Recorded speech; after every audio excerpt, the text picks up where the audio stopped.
Welcome. I'm sure we're going to have a really interesting talk tonight. As director of CRILS, which is the Center for Research in Linguistics and Language Sciences, I'm often asked, well, what is linguistics? Which can be a convoluted question to answer. Nonetheless, in short, it's the scientific study of language. And one of the reasons I'm particularly pleased that we've got Jill here tonight is because that's exactly what her work shows, is how the scientific study of language can actually tell us something about what we are as human beings. So, for instance, the connection between language and cognition. Jill is a Sophia and Austin Smith professor at Smith College in Massachusetts.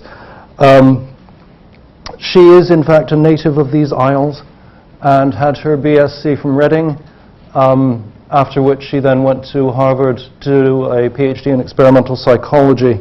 Her research areas, which you'll see tonight, are particularly in language acquisition, assessment of language, language and mind.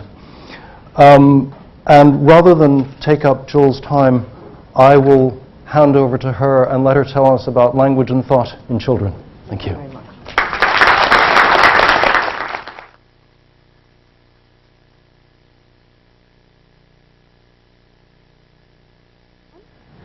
Can you hear me all right? Not only am I a native of these isles, but I come from Newbiggin by the sea. So this is sort of a local girl makes good. Took me a long time to get back here, but my accent has undergone considerable modification since I was growing up. And in fact, it's covered over by going south to university, where at the time Geordie was something of a stigmatized dialect. And so I covered it over, but apparently not completely, because I once made a phone call to somebody in America and asked to speak to Jeanette or something like that. And the person who answered the phone didn't completely cover the mouthpiece and said, "Jeanette, there's somebody on the phone for you with a fake British accent." So here I am, fake British accent and all. And so I'm going to speak to you this evening about language and thought in children. It's going to be quite a varied set of topics. I'm going to go relatively fast, and I hope that if you spot flaws in my reasoning, or you want to know more about how I drew a conclusion that I drew, that you will ask questions in the question period. But I hope there's something to interest most people in this. What I'm going to do is start by talking about views of language and thought in the general philosophy of psychology. And then I'm going to ask about the views of language and thought in development of the child. I'm going to focus a little bit on the case of theory of mind, which is something that I've spent some time looking at in the last 20 years or so. And I ask in particular, what could it mean for these theories about language and thought? And then ask, how special is this case about theory of mind? Could there be other domains in which language somehow assists in the development of cognition in the child, and draw some implications for what we know about infants and other species. So it's an ambitious array of things that I'm going to try and talk about. I'm going to start with one extreme, which is the philosopher Jerry Fodor, who believes that language, thought requires a format that is much like language. That is, that we need this kind of thinking to reason, to draw inferences. Thought has to be language-like. He called it a language of thought. And he denied that it was natural language that we use for these purposes. He thought we had an additional medium in the mind that was like language but not natural language. And in fact, natural language was based on this language of thought. And as corollaries, he believed that infants and animals have a language of thought too. So humans were not special in this regard, although we could be argued to be special in having a natural language. The part that isn't so convincing to people is that Jerry Fodor also believed that the language of thought was innate, because he believed that concepts, learning concepts, was not possible. And that leads us into some odd possibilities. So I've chosen things that I don't completely understand. Of course, my movie now doesn't work. Builds remaining, okay. I've chosen three concepts that I don't understand as an adult: hegemony, the combustion engine, and quarks, to illustrate what people think is somewhat absurd about the idea that we come with all of our concepts innate.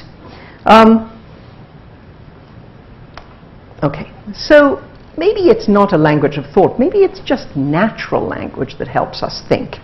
Perhaps it only helps humans reason, because you can't have infants, and primates benefit from natural language. But I want to say, nevertheless, there's lots of thinking that happens without language and can survive language loss. If you have a stroke, for example, it doesn't mean you lose your capacity for thinking. But some people, like Elizabeth Spelke and philosopher Carruthers, believe that language allows us to connect the outputs of specialized thinking modules in the brain. And I'll give you some examples of those in a minute, having to do with core knowledge that we come knowing as infants. And so theirs is mainly a developmental story, but it also refers to our habitual manners of thought when we grow up. But what about culture? So what if culture defines semantics? What if cultures differ in the kind of concepts that they can express and hold? For example, different languages have different inventories of what are called semantic contrasts, right? Not all languages embody in their lexicon, in their grammars, the same set of concepts. Slobin has proposed that perhaps we learn to think for speaking in a particular language. When we enter another language, we have to kind of change our model of thinking so that we're prepared, for example, to mention the gender of the thing we're talking about, or to talk about the evidence we have for a subject matter, as in, for example, Tibetan or Korean. So perhaps we have to learn to think for speaking in different languages. And then some people have said maybe it's not just immediate speaking we have to think for, maybe that becomes something of a habit, so we begin to think for future speaking. What if we had to talk about that thing? Perhaps we should be readying for it, and therefore the concepts with which we view the world tend to differ when we're speaking different languages. And of course that's a slippery slope which leads to Benjamin Lee Whorf, who was the darling of the humanities. Every time I've ever gone to a public, lecture by professors who teach different languages, trying to persuade students to take a language, they say it will help you learn a new way of thinking. And they're exactly using Whorf in this regard. Benjamin Lee Whorf believed that we categorize the world differently depending on the language that we speak, and that there is no real objective reality out there, but rather we see the world through the lens of the language we speak. As I mentioned, he's the darling of the humanities and the nemesis of most people in psychology and psycholinguistics. So it's a tricky position that he's in. Let me turn to the case of developmental science. What do we know from the study of children and child development about how language and thought interact? And people have been very active in this domain recently, looking at things like object identity. When do infants really know what objects are? When are they understanding number? When do they understand cause and effect in causation? What about their understanding of space and how to understand how to navigate through space? I still haven't learned it. I ended up on the wrong side of the Haymarket today, wandering about in boots saying, is this the Herschel building? So I've got a way to go to master my sense of space. Agency and intention. When do they understand whether somebody intended to do something, meant to do something, or not?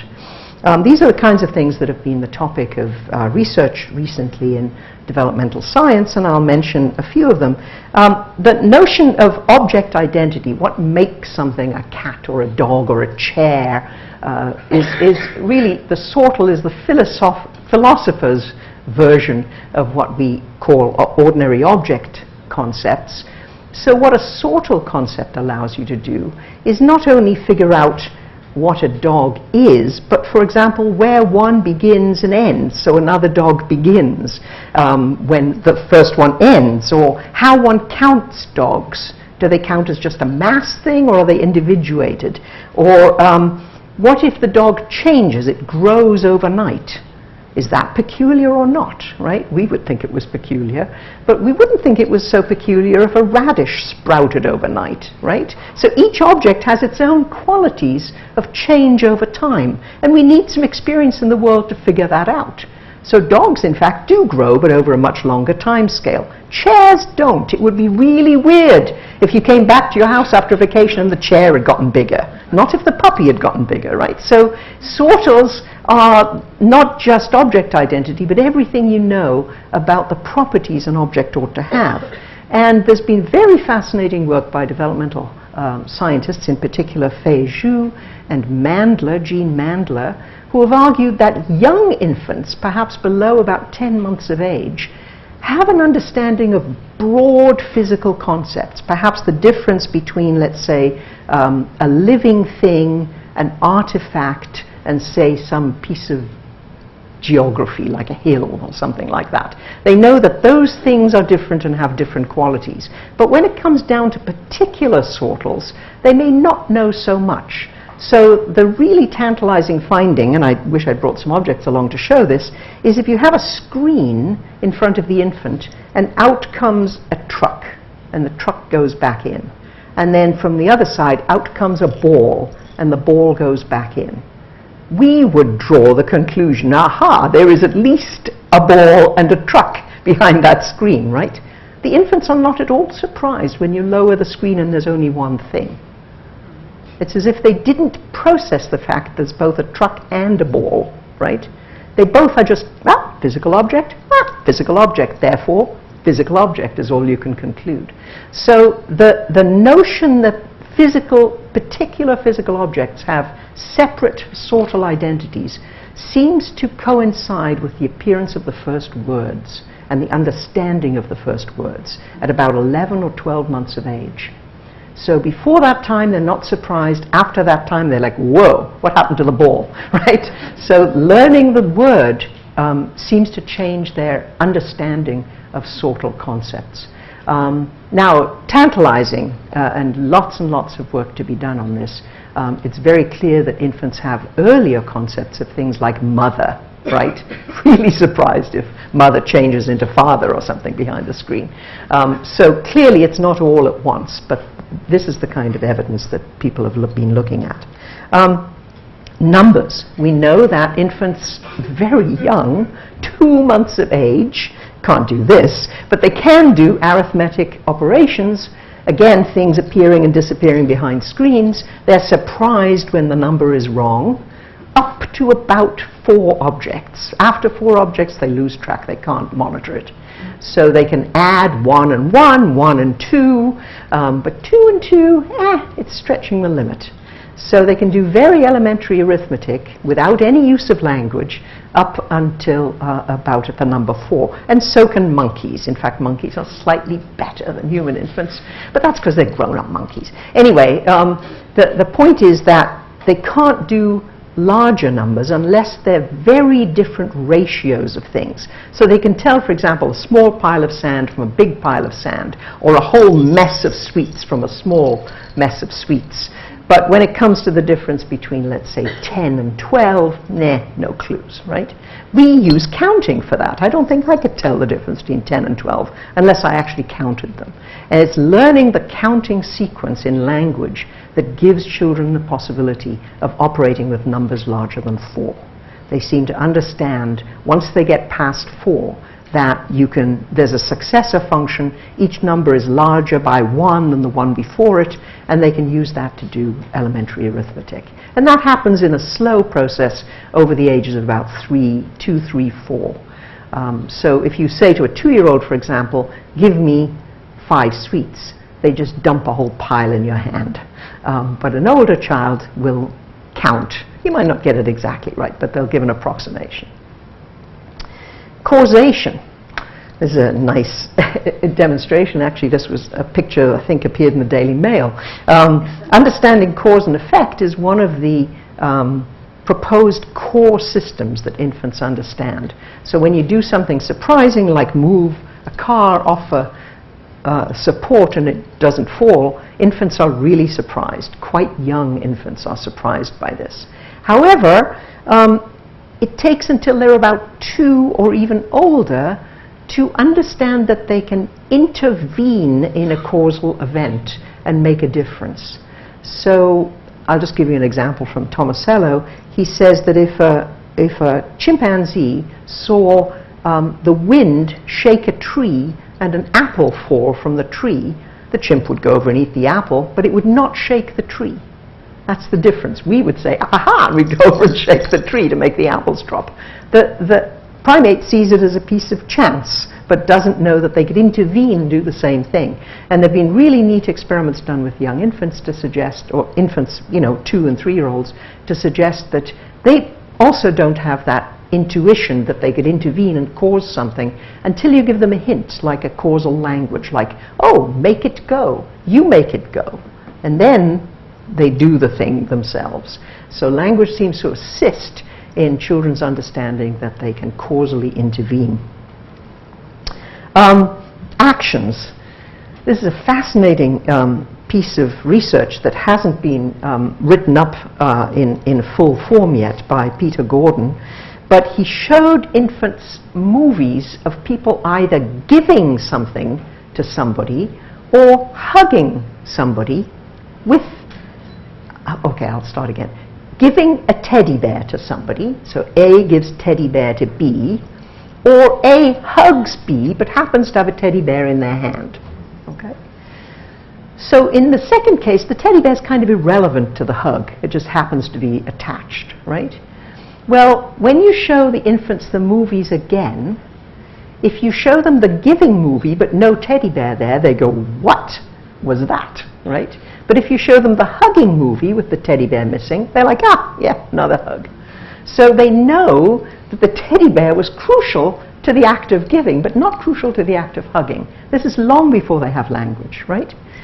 However, it takes them to about 2, or maybe slightly older, to be able to recognize actions when the actor changes. So you show them a new act, and it's got me in it, and then I go away and another person starts to do the action. They treat it as an entirely new event. So only when you start to label actions and have names for agents and actions and so forth do they start to understand that. So again, learning about verbs seems to be enhanced by language. Space, I already mentioned this. Infants and young children can use both landmarks and geometry to figure out where objects are. So look at this room that I've drawn up here. There are no particular landmarks in this room unless you count this blue wall, right? That tells you that one side of the room is different than the other. But there's also a geometry to it, so some corners are at the left of the short wall and some corners are at the right of the short wall. So there's 2 kinds of information in the room. There's landmark information and geometry information, and infants can use both of those things independently. What they can't do is put the 2 together until they get to be about age 4, and they can use language like left and right. Okay? So adults can use a clue like, oh, I remember, it's to the left of the blue wall. I forgot to say they're hiding something under one of these boxes. And then they're taking the person and spinning them round so they get disoriented, and then they're saying, find the sweetie, or something like that, right? And infants and rats and adults, when they have their language tied up in a shadowing task, get disoriented under those conditions. But when adults have full access to their language faculty, they can reason something like this. It was in the box to the left of the blue wall. And that's how they succeed in finding the object, because you need both clues to find it. Okay, I'll say more about the shadowing task as we go along. The counter to the arguments I've been telling you, in which in each case I've been showing you that infants know some things really early, and then other things language seems to provide some kind of an assist. The one case where it's not clear yet that language serves an assist is in the reading of intention, or the reading of agency in another person. In that particular domain, it seems as if that's a part of core knowledge that the infant brings to the task of thinking and learning language. And in fact, it's that ability that allows the child to break into word learning. So, for example, the ability to follow gaze to an object, or to follow points to an object, both of which are somewhat extreme in humans as opposed to, let's say, dogs, where they come and sniff the end of your finger if you point to something, right? So human infants at about 6 to 9 months are quite adept at following gaze, at following points. And if you can't do that, then if somebody announces a word like microphone, you have no idea what's being talked about, right? It could be anything. But if they follow the point in the gaze and I say microphone, then you've got a word learning opportunity. And that's what infants capitalize on. So they need all that business of following gaze and points before they can learn words. So there's no doubt that conceptual understanding, their ability to read other people's motions and intent, precedes language in this particular case. So let me broaden out from the notion of intention to talk about theory of mind, which has been my topic of interest for some years. What do I mean by having a theory of mind? What it refers to is what's called a folk psychological theory, a theory that we come to know by virtue of growing up in a social world, in a particular culture perhaps. We use it to predict and explain what other people do, not by taking a psychology course, but just by watching behavior and by understanding the people around us. We begin to understand other people's feelings. We begin, as I've said, to understand intent, their desires, their attitudes, their beliefs, their knowledge, their point of view. By virtue of being around other people, living in the world, we begin to appreciate that not everybody thinks the same way. Not everybody has the same knowledge. Not everybody has the same desires. Not everybody has the same attitudes. Why do we talk about this as a theory? Because behaviorism won't suffice. That is, there was a school of psychology that was in ascendance in the United States more than here in around the 40s, 50s, 60s, that basically said we can do away with all the talk about what's in the mind. What we need to understand is behavior. And behavior is a function of its consequences and of the stimuli that impinge on a person. And, you know, it didn't work. I mean, the problem is behavior is more variable than the stimuli that surround somebody. You carry the memory of your past in your mind, and that affects how you react to a stimulus. And behaviorism, you know, waved its hands in that direction, but could never really come to grips with that. The point is there are discrepancies between a person's response and a stimulus that we need to explain by virtue of referring to somebody's beliefs or knowledge. So I really hope this video works. I don't like the fact that it says this thing about builds remaining. This didn't happen before. Okay, I'm going to get out of here because it's only since I started using this projector that this has happened. So I'm just going to... Oh! It happens here now, but not there. Okay. Let me try one more time. Why? Yep, it won't like any of my videos. How do I do this? Hold on a minute. This inevitably happens. You know, this is one of the rules of giving a talk. Is something unexpected will go wrong that's never, ever happened before. Talk among yourselves, have fun. If you go back to it, it was playing. It was playing? Where? What? Here? Yeah, if you put it on the projector. Play? Play. If you look on the projector. What it did before. Oh, yeah, it came up right. with the 3. It did? You see, it doesn't show on my screen. Here we are. I'll just ignore my screen. Okay.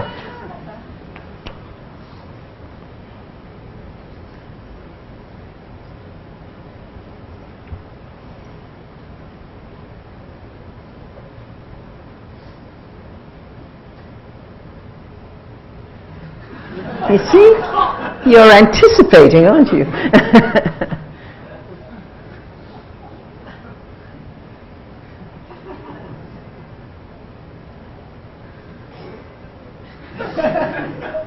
All right. So we made these movies for children, and we asked, why did the girl drink the flowers, right? It's not me going off, is it? And the 3-year-olds say things like, oh, she was silly, or she likes flowers, or I don't know. And the 4-year-olds say, ha, she didn't know her Coke was moved. She thought it was her drink. She didn't see her move it, okay? What they're doing there is invoking her mental states, what she saw, what she thinks, what she knew, what she believed. That's what theory of mind is. Children are already doing it in explaining strange actions. But theory of mind takes a long time to develop. This is kind of one of the later steps in theory of mind. So the very beginning, I already mentioned things like shared attention and directed eye gaze, monitoring the intent of others. That's all happening, you know, as early as 9 months up to about 2.5, right? And obviously beyond, I hope. And then understanding desires, understanding that other people might want different things than you do, understanding so-called scripted emotions, like if you drop your ice cream, you're going to be sad. If somebody gives you a toy, you're going to be happy. And pretense, that's all happening around 2.5 to 3.5. At around 3.5 to 4, children begin to understand that if somebody saw something happen, then they know it happened. But if they didn't see something happen, they may not know it happened. Surprising, but test it out on a young child and you'll see that that's a mysterious thing to them. And then at about 4 or 4.5, understanding that other people can have false beliefs. Understanding, for example, that that girl didn't know that her Coke was moved. She thought that was her drink. That's a false belief on the part of the character. Understanding things like somebody's emotions or desires might be based on their belief rather than the actuality. So somebody might be upset about something wrongly because the thing was actually perfectly fine. So the complex way that things like emotions and desires interact with beliefs, that's a later step. So here are some of the ways that it's tested traditionally in child development. This is a test of what's called unseen displacement, and it's just a cartoon version of it. 2 boys are fighting over a train. The boy puts the train away under his bed, depriving his younger brother of the chance to get it. The younger brother, while the big boy isn't watching, takes it out from under the bed and puts it in his toy box, right? And then the big brother comes back wanting his train. That's what the thought bubble is supposed to represent. And he goes to look for it under the bed. You can do it 2 ways. You can not show this picture and say, where is he going to look? And then you little children say, he's going to look in the toy box. Stupid, that's where he is. That's where it is, right? Like, look at you like you're crazy. And older children say, ha, he's going to look under the bed because that's where he put it. It's not really there. They delight in it. Anyway, but in this particular version where we show the ending, you can say to a child, why is he looking there? And again, 3-year-olds give you strange answers, like he wants it, he likes it, you know, they don't understand. And then 4-year-olds say things like, because it used to be there, he thought it was there, he didn't see anybody move it, and so forth. So we do get one strange answer that I've never been able to pin down. 3-year-olds on the cusp of understanding say, when you say, why is he looking there, they say, because it's not there. Okay, I mean, you've got part of the way there, but not completely. Never could figure that one out. Here's another one. Unexpected contents. Behaved weirdly. I say, for example, what do you think is in this box? Some very familiar container, like an egg carton. And then you open it up. Once the child is committed to something like eggs, you open it up and you display something odd like tomatoes, and use tomatoes. Oh my God, one opportunity to say tomatoes and I blew it. You open it up and show tomatoes, and you say, look at that, that's surprising. And then you say to the child, if we close it up again and ask your friend, what will she think is in the box? And 3-year-olds say, tomatoes, obviously, right? Because that's what really is in the box. They don't anticipate that their friend will have any false beliefs. We used to do this. We used to do this by saying, who is your best friend? And the child would commit and say, Sally, and then you'd say, what does Sally think is in the box? This worked for years, until we once went into a daycare center associated with a fundamentalist church. And we said to the child, "Who is your best friend?" And the child said, "Jesus." And then we were kind of stuck, because Jesus is all-knowing, right? This is, anyway, I won't go there. So we stopped asking who the best friend was. Here are some common real-life scenarios that require a theory of mind. Hide and seek. You ever played hide and seek with a 2.5, 3-year-old? It's pretty bad. It's like a dog hiding a bone, in full view. So hide and seek requires you to anticipate that somebody won't be able to see you in a certain location. Explanation of mistaken actions. Why is Daddy cleaning his teeth with the shaving cream, right? Predicting what characters in a story will do. So understanding familiar nursery tales has actually been shown to be quite a demanding task from point of view of theory of mind. Think of all those deceptions, all the trickery in things like Little Red Riding Hood with that wolf pretending to be somebody he's not. Okay, so what role does language have in developing a theory of mind? This was the task that we set ourselves several years ago, and many people have asked this view, because there is a strange coincidence of, as children get better in language, they get better in theory of mind. Might the two be connected in some way? When I began this research, I honestly thought it was going to be that having a theory of mind helps you learn language of a more complex sort. I really believed that was the direction it was going to happen. And it didn't happen that way. I'll tell you the story. But one view is that language is useful as a kind of regulator of an impulse towards a reality response. So when you say, "What does your friend think is in the box?" you just can't resist that tomatoes answer, because you know what's really in the box, right?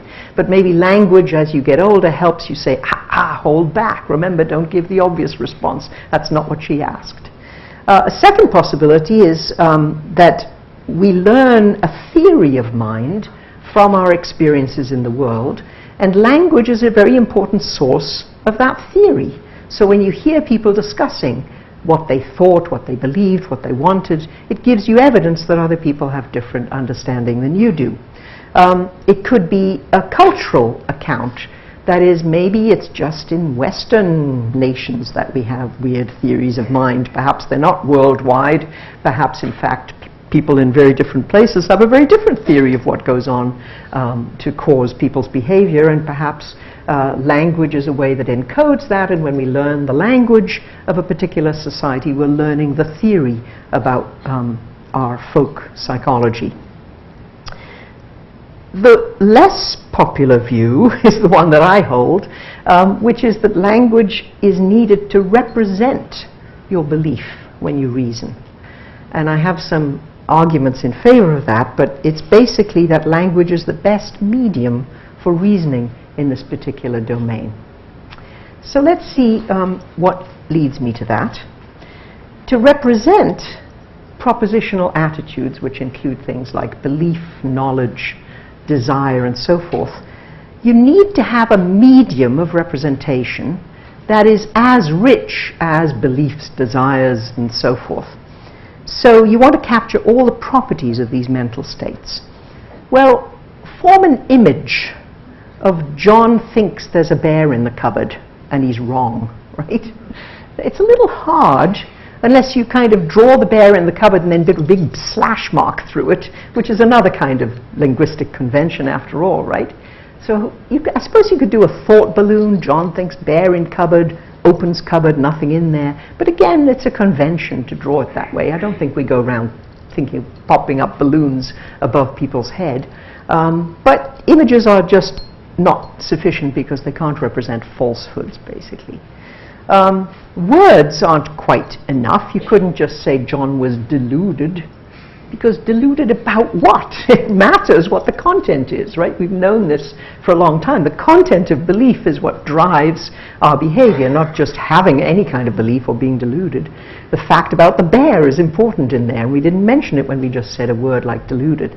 So words are not rich enough to represent propositions, but gee, a language is really good at this. When we say John thought there was a bear in the cupboard, it's got just the amount of specificity and richness that the the thought has. That's in fact what drove Fodor to his view of language of thought in the first place. So this would be the argument for using language, natural language, in my case, as the means of representation. But how specific? So many studies find a relationship between language and false belief understanding, and many of the studies have used, for example, how big is the child's vocabulary, or what is their verbal mental age on an IQ test, or how rich is their syntax, etc., score on standardized tests. Many different people find a relationship between how good the child is at language and how good they are at false belief reasoning. But in our own work, we've looked very specifically at those kinds of syntactic embedded clauses that can represent false beliefs. So let me give you an example of a task that we use. For example, we say, this girl said she found $1 on the ground, but look, it was just a piece of paper. Notice it's got a certain resemblance to the false belief task, but I'm talking about say, not think, right? And then we say, what did she say she found? And 3-year-olds say, a piece of paper. And 4-year-olds say, $1, right? So 4-year-olds understand what the question is about. It's not about what she found. It's not about what she said. It's about what she said she found, which is an embedded clause. And until they can do that, it may be that they can't reason about false beliefs. This is the argument. I expected it to be the other way around. I thought learning about false beliefs would teach you to understand that kind of sentence. But in fact, it turns out to be the other way around. It's when you can understand that kind of sentence that you can reason about false beliefs. So the main findings that I'll summarize very briefly here are that studying children over time, longitudinal studies, we started out with a very small study of about 30 children about 10, 12 years ago, and we found that mastering these kinds of complement structures, syntactic complement structures in language, was the best predictor of who could pass the false belief tasks. And we showed that it preceded it by about 3 months in the children.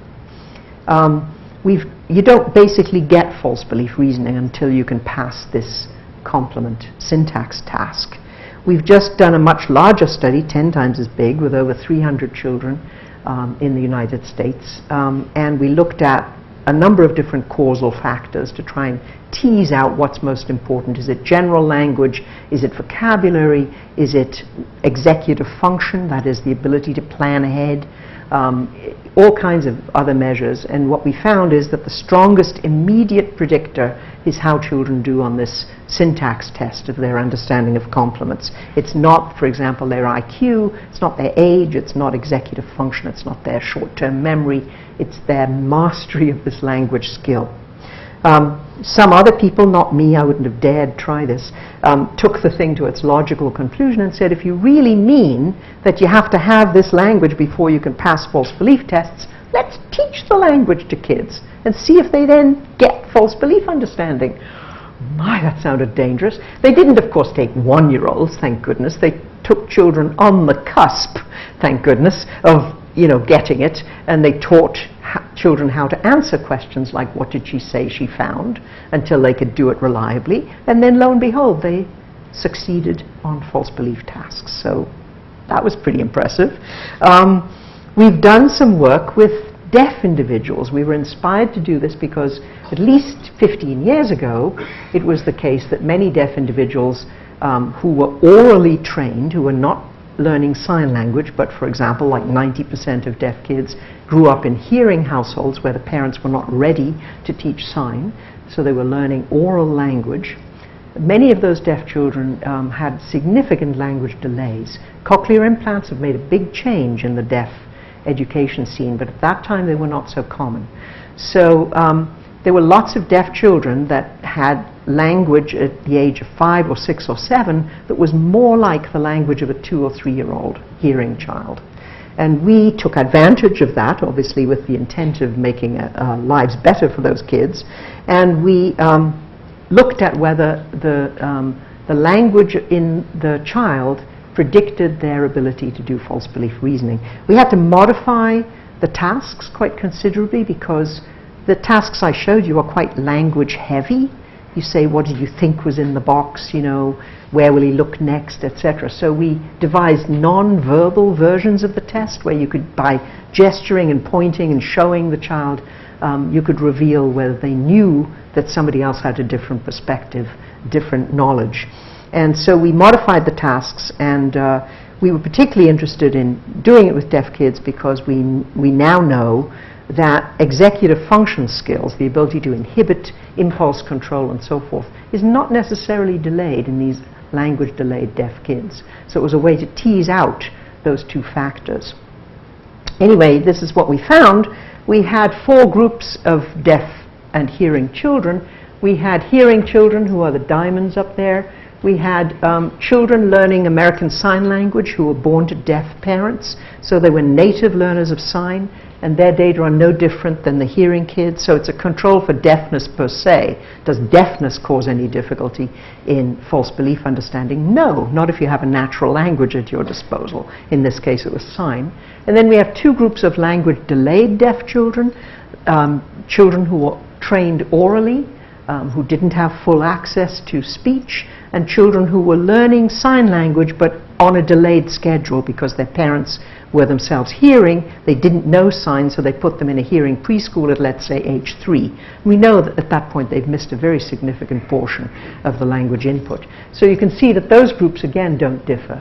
So as a function, and look at the ages, 4, 5, 6, 7, the children at 7, the deaf children at 7, only 50% of them were passing the false belief task. So very significant delay. And it wasn't due to executive function. These kids do perfectly fine on executive function skills. The key findings I've just mentioned: the language-delayed deaf children were significantly delayed in what's called theory of mind reasoning relative to children with normal language acquisition. Those would be the hearing kids and the deaf kids who are learning sign.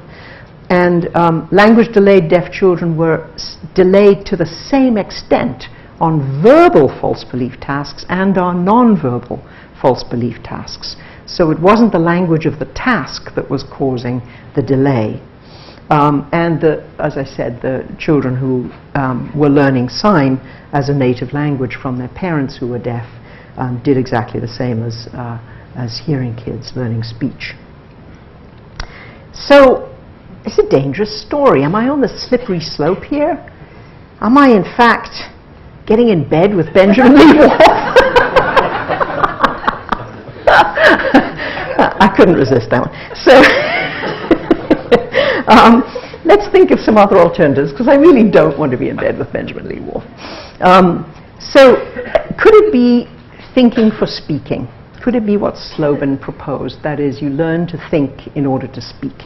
Or could it be that we have a kind of verbal scratch pad in our minds that we scribble little notes on to help us, a kind of executive function thing? Is language, in fact, serving as the means for thinking in this particular domain? Do we really do it consciously, or could the language faculty, I don't mean the esteemed members of the language faculty sitting here, but our brain's language faculty, could that be doing kind of behind-the-scenes work? Even if you're not conscious of it. There's some arguments that the language faculty can do all this kind of reasoning using the language skills, but only when it becomes converted to phonological form is it conscious. So when we can hear the sounds in our minds, that's what we mean by conscious thinking. But there might be unconscious thinking that nevertheless uses the language faculty. And I raised that question because of some other strange work that I've been involved in, using the technique that Liz Spelke did with her spatial navigation task. I mentioned in passing that she had a condition in which adults had their language tied up by verbal shadowing. What do I mean by that? Well, they had headphones on, and as they were getting dizzy in this little box with the 4 hidden objects, they were told to repeat exactly what comes in the headphones. So I don't know if you've ever tried this. It's an interesting exercise. So you hear, let's say, a book on tape coming through the headphones, and you've got to speak it as fast as you hear it coming in. So you're like, once on a dark and stormy night there was a boy, you know, it's just coming in fast and you're repeating it. It's very demanding. You know, you feel like your whole soul is tied up in it, but you actually don't remember much of what you say. You can do it on a kind of automatic loop. So when people are questioned afterwards about what did you just listen to, they say, I don't know, was it in French? I mean, they really don't understand what they were doing. So there's a kind of loop between the ear and the mouth that you can engage in verbal shadowing. But it does seem to tie up the language faculty and change the way you do things. So we thought, wouldn't that be interesting? What if we tied up the language faculty of, sorry, I keep thinking of a new meaning of language faculty. What if we tied up the brain's language faculty in shadowing speech? Would it be true that those adults would no longer be able to do a false belief task? Because that's the logical conclusion, right? If you need the language to understand other people's beliefs, if you tie up the language so you can't use it, maybe they would behave like 3-year-olds. So we decided to put it to the test using our long-suffering students. So we put them in a task where they watched a video that was kind of a non-verbal version of a false belief task, and they had to predict the end of the video. What would happen next? Where would the mouse go to look for his cheese? It was a mouse and cheese rather than a boy and train, but you get the picture. So I'll show you basically what it looked like schematically. These were actually done with people dressed up as mice and cats. I had another use for my students in costumes. Anyway, the little mouse comes out from his hole here, and he hides his cheese under the drum C, and then he disappears back into his hole. And a vicious cat comes along and takes the cheese that was originally in C, moves it, fiddles about with B for a while. We wanted to, you know, make this a fairly prolonged thing, and then moved it up to A, and then the cat disappears, and then the mouse comes back. And we're basically asking, what's the ending of the video? Will the mouse go and look under A, which is where he hit, where the cat put it, which would be the sort of wrong answer, right, as failing to understand the mouse's belief, or would he go back to where he put it, which would be the correct reading? The mouse doesn't know the cat moved his cheese. So all they have to do is choose the ending of the video by pointing to a video. But remember, they had their headphones on and they were saying, once on a dark and stormy night. Okay.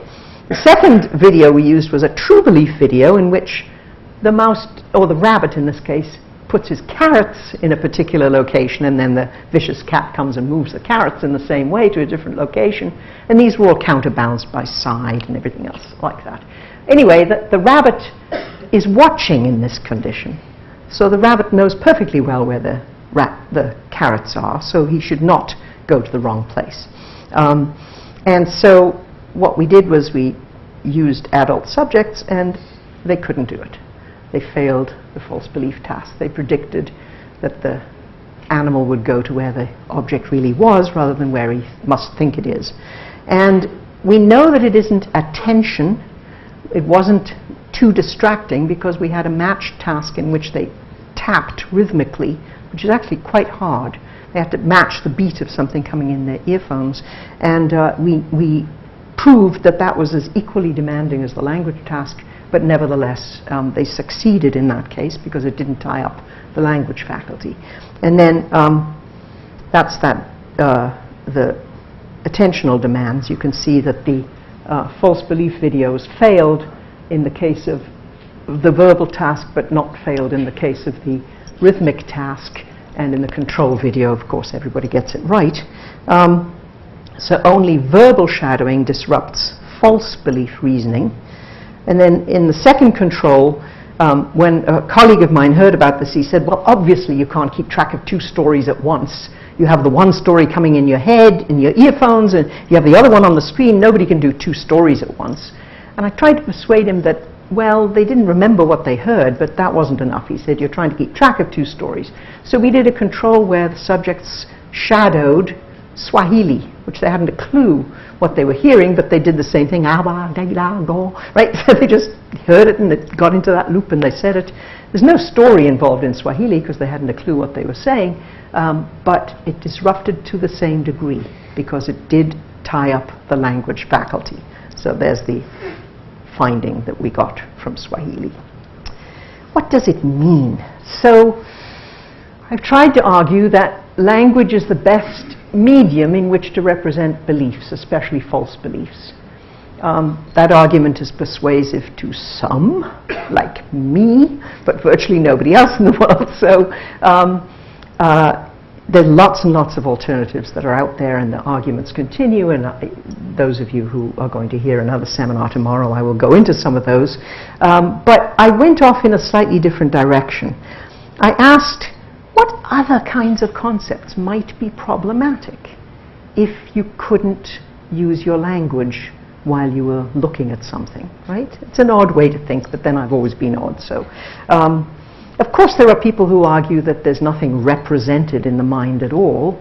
The people who do brain stuff, for example, they don't want to talk about what's represented in the mind, but I do. So what other kinds of concepts might be hard to represent without a language-like medium? So here's some results in my eye tracker lab. I won't tell you the story of how I got the eye tracker, but let me say I drove very fast with it in the car in case people changed their mind about giving it to me. Here are some examples of what I've tried. I'm trying with shadowing, that is, with people listening to something through their headphones and repeating it, and without shadowing. And the first thing I tried was, suppose I got the whole daycare center to engage in a kiss-in. That is, I got all the mothers and all the babies together, and the mothers kissed the babies and the babies kissed the mothers, and I filmed it. And then I made stimuli out of this so that I had a pair of pictures, one in which a mother was looming at a baby, kiss style, and another in which a baby was looming at a mother, kiss style. So one represents mother kiss baby, the other one represents baby kiss mother. And I show you the two pictures side by side, and I don't tell you anything. You're in the eye tracker, you're looking at the pictures, big deal, babies and mothers, blah, blah, blah. And then suddenly, one of them animates, and the person really does kiss. But the rule is, it's always the mother that kisses the baby. It's never the baby that kisses the mother that animates. So, that's interesting. So another pair comes on, you're looking, and then all of a sudden the mother really kisses the baby. So what happens over time is, you start looking at the mother that's going to kiss the baby. You anticipate the animation, right? You enjoy seeing this happen, so you start, which one? Oh, that one. Ah, there it goes again, right? So it's reinforcing, rewarding for people to expect the video to animate. However, what happens when you've got your headphones on and you're going, once on a dark and stormy night, I keep saying that, right? Well, lo and behold, you can't pick it up. You can't pick up that it's the mother kissing the baby. I mean, it's a simple sentence, mother kiss baby, but it's a reversible active sentence from a linguistic point of view. It's not just any old kissing event between mothers and babies. The mother is the agent, and you need your language to work that out. Weird. Anybody got a primate lab out there that wants to try this? I would love to entice somebody to do it. We tried it again with neutral things like cartoon dogs and monsters.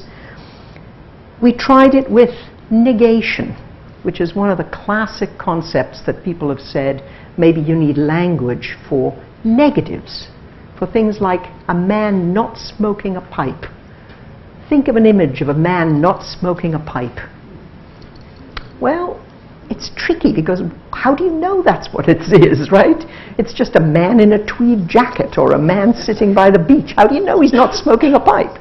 You need language to express that property. So we tried language. Let me jump forward to a picture. Of course, you have to put things in pairs to realize that one is the negative of the other.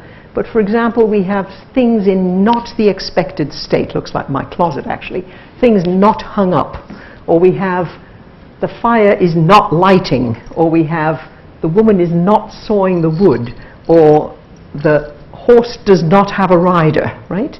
So we have all of these pairs of pictures. Again, the person sitting in the experiment has the two pictures in front of them. They're given no instructions, they're just watching, and then all of a sudden one of them animates. Now, we cheated in this case because we got these pictures off the internet and we couldn't make videos out of them. So the animation that happened in this particular experiment is a large Monty Python type foot comes and stomps on the picture that is the positive instance. It was very reinforcing to look at. The bare foot comes down, squashes it and goes up again. And so it served the same purpose, but we were now able to cheat and use stills and not have to video everything. So that's what I'll be talking about pretty much from now on.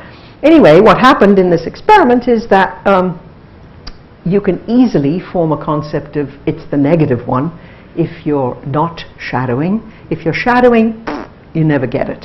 Okay? Then we tried downward descending from the left. I know this seems like an odd concept, but we were trying to look for something relational because it's been argued that relational concepts rely on language. Let me see if I can jump forward to this one. Here is downward descending from the left. You see a group of rocks, and they either go down steadily from the left or they don't.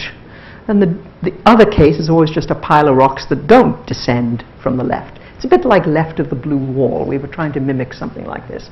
And lo and behold, if you're shadowing, I think this actually animates. Oh, it did. Ha ha. Of course not. Of course not. It did. You have to trust me. So you can easily do it if you're not shadowing. You can't do it if you are. We tried something that linguists will know the word for, but not many other people, because I only learned it a couple of years ago, telicity. That is, does the event have an end point or not? Is it completed? And that's what these are meant to be. Again, it's not showing. Oh, maybe it will, maybe it will. Is it? Oh, it did? I missed it, man. Okay, that's my one Telic example where the one cupcake is finished, but the other one, she still has one to go, so it's not finished. We'll try one more. Leave it. Yep. There's the train, obviously continuing on its journey versus arrived at the station. It's another Telic example. And what happens in that case, again, is that you can do it if you're not shadowing, and you can't do it if you are. And then we thought this was going to be a control. We tried white dog and black cat. We had all kinds of different white dogs and black cats. And of course, the wrong one was a white cat and a black dog. And we thought, well, this will be easy. But I couldn't even remember it from... I knew when I was putting the stimuli into the machine, I knew that I was going to fail because I couldn't remember. Wait a minute, was it supposed to be the white dog or the black? Anyway, you can't do it if your language is tied up. It's pretty hard even when your language isn't. So let me move forward through these examples you've seen. I mean, you must be sitting there thinking, well, duh, it's pretty hard to do anything when you're shadowing, right? So surely that's all that's going on here. Your attention is misdirected and you can't do anything, but in fact you can. So for example, natural kind versus artifact. It's a pretty big distinction. Here are a couple of examples. We chose them to be deliberately physically similar. One of them is a natural kind, one of them is an artifact. The rule was it was always the natural kind that got the foot stomping, not the artifact. And you can do that easily, even when you're doing Once on a Dark and Stormy Night. Okay? Don't need language for this one, which is a good thing, because if you remember, all the way back to my beginning when I talked about sortles and Jean Mandler and Fei Zhu, she said the fundamental thing that infants can do is distinguish between living things and artifacts. So we hit the right example there. You can do it the other way around. If the artifact is the thing that gets stomped on, you can do that. You can also do family resemblances around a prototype. Will this work? Oh, it did. Okay. So we have two groups of ugly people, and we varied like their nose size and their eye size. They always had the same haircut because we were worried about that being a distraction. Their chin differed, and we made a prototype of, let's say, Mr. Smith and a prototype of Mr. Jones, and then we made like a family resemblance around them. So as if they had lots of offspring, you know, some of them would have Mr. Smith's nose, some of them would have his eyes, some of them would have his chin, but the mothers in each case would have some contribution, so it wouldn't always be a clone of Mr. Jones. So let me try you out and see if you can pick him out on the next one.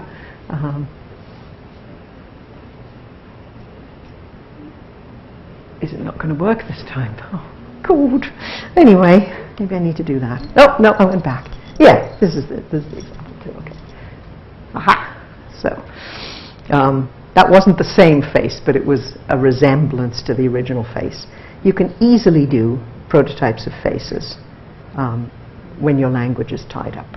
That's a different system altogether. So I'm not saying that every kind of thinking, every type of conceptual distinction depends on having language. It's certain kinds, and the question is what defines those kinds. I've discovered some things that you can't do even when you're not shadowing. And I hope these work. Nope, they're not working. Oh, maybe I just have to press it. Okay. You can't remember clockwise and anti-clockwise motion across a series. We had all kinds of different things going in different directions. People just bombed on this, even without shadowing. They couldn't remember from 1 minute to the next which direction. And I would have to use gestures to help.